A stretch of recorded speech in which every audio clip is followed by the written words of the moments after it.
This is a what's in the box video for Azul, a 2 to 4 player abstract tile laying game. Let's see what's inside. So we have the rule book,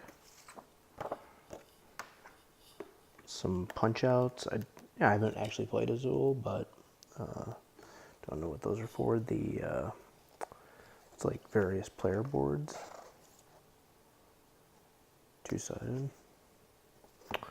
The bag, which is pretty nice. I'd say the bag's good to draw tiles out of.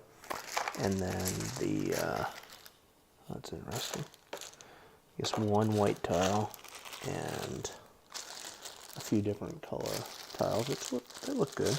I'll say that definitely the tile quality is nice. Some probably black scoring markers or something. And red blink tiles. And a little insert, which I guess is semi-functional. So there you have it. That's what's in the box for Azul. If you enjoyed this video, please take a look at our other videos and please subscribe.